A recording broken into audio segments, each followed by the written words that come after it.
ان کو دعوت دی، ان سے بھی کلمہ پڑھ لیا۔ تو 70 کی بڑی جماعت تھی، انہوں نے کہا کہ یہاں والے جو آپ کا کلمہ نہیں مانگتے، اللہ نے ہمیں توفیق دی، آپ ہمارے ساتھ مدینہ چلیں۔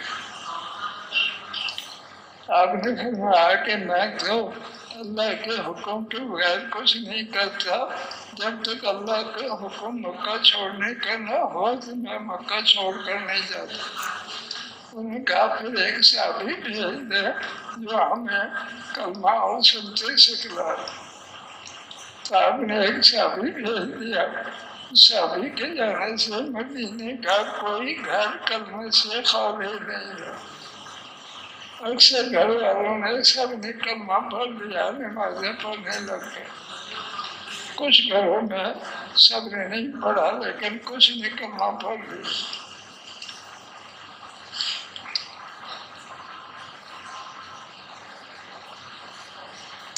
اب آپ صلی اللہ علیہ وسلم تو ہر وقت لوگوں کو کلمے کی دعوت دیتے تھے، اور رات کو آپ کے رشتے دار آپ کی حفاظت کے لیے مکان کے باہر رہن بنا کر ٹھہرتے تھے تاکہ رات کو ان کو کوئی آ کر تکلیف نہ دے۔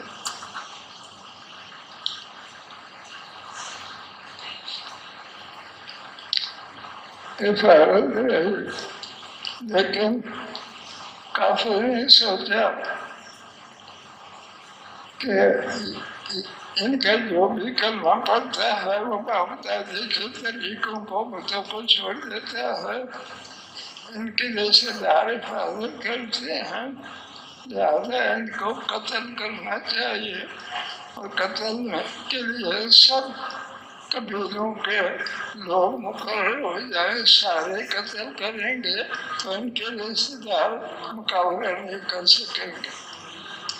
اور آپ کو تقریباً 100 آدمی سارے قبیلوں سے آپ کے قتل کے لیے مقرر کر دیا، اور رات کو آپ کے مقام کے باہر لائن بنا کر بیٹھ گئے کہ جب نکلے گے قتل کریں گے۔ کرتے اللہ ہے، جب انہوں نے قتل کی ترتیب بنا دی تو آپ نے اللہ نے حکم دیا کہ آپ رات کو مکہ چھوڑ کے مدینہ چلے جائیں۔ آپ تو وہ کرتے تھے جو اللہ کا حکم ہوتا ہے، آپ ذکر کرتے ہیں نکلے، وہ مٹی اٹھا کر پھینکی، اللہ نے سب کی آنکھوں میں مٹی ڈال دی۔ اللہ جس کی حفاظت کرے ایسی کوئی تکلیف نہیں دے سکتا، وہ سب آنکھیں مرنے لگ گئے۔ یہ قتل کی آئے تھے، آپ نکل کر آصف مدینہ چلے گئے۔ تو مدینہ میں پہنچ کر ماحول سارا کلمے کا تھا، مسجد نہیں تھی، آپ نے مشورہ کیا کہ اجتماع کرنے کے لیے کوئی مسجد بنا لیں تاکہ سب اس میں بیٹھ کر عمل کریں۔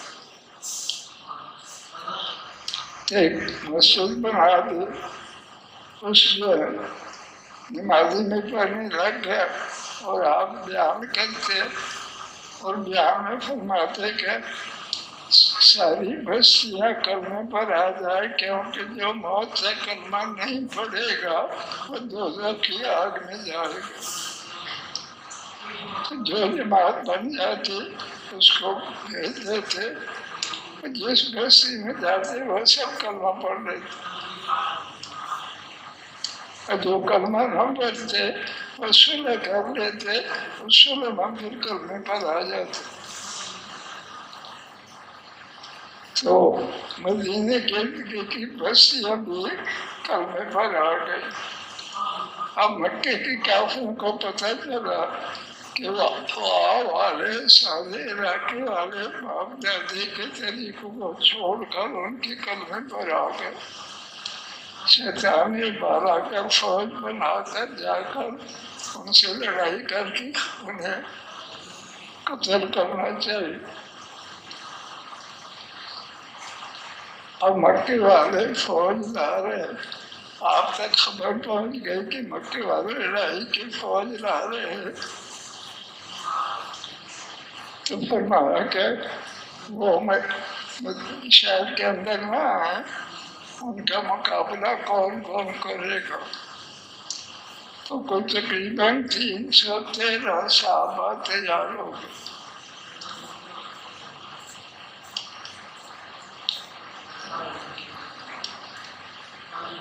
تو جہاں مکی والوں کی فوج آ رہی تھی اس جگہ پر پہنچ کر وہ ٹھہر گئے، رات کو پہنچ گئے، رات کو دعائیں مانگتے رہے۔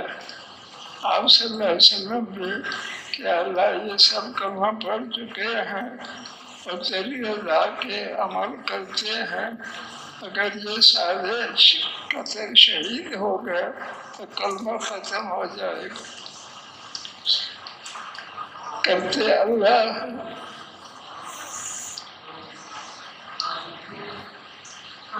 رات کو دعائیں مانگتے رہے۔ صبح کی نماز کے بعد جب لڑائی کی جہاں کافر کی فوج تھی کھڑے ہوئے، آپ کی دعا پر اللہ نے فرشتوں کی فوج بھیج دی۔ کافر دیکھ رہے کہ فوج آسمانوں سے آ رہی۔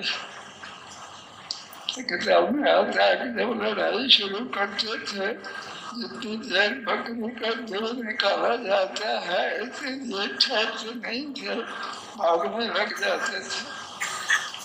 بکری کے دودھ نکالنے میں کوئی 3-4 منٹ لگتے، آپ کی لڑائی کرنے والے 3-4 منٹ کے بعد بھاگ جاتے، سامان چھوڑ جاتے، وہ سامان بھی صحابہ کے قبضے میں آ جاتا۔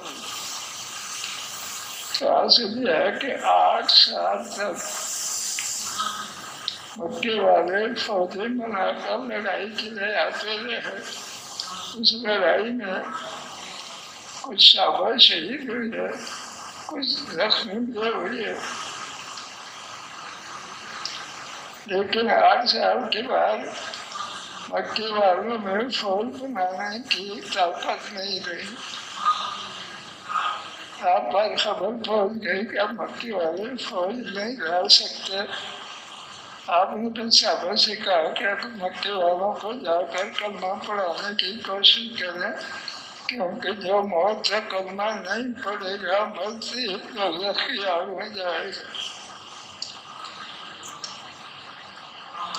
اور مکے والوں میں فوج بنانے کی حاجت تو نہیں رہی تھی، آپ پہنچ گئے، آپ نے سب کو جمع کیا۔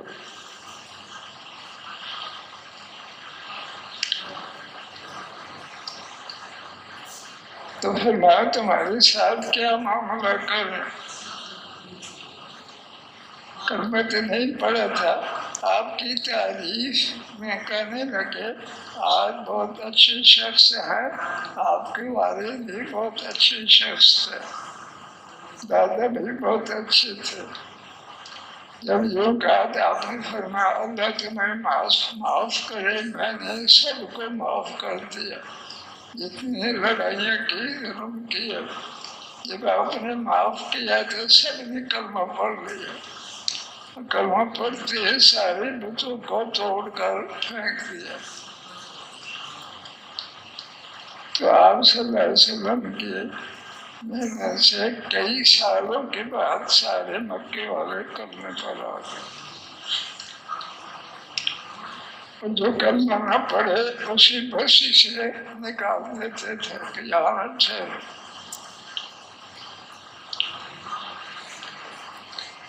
پھر 9ویں سال جو حج کا تھا،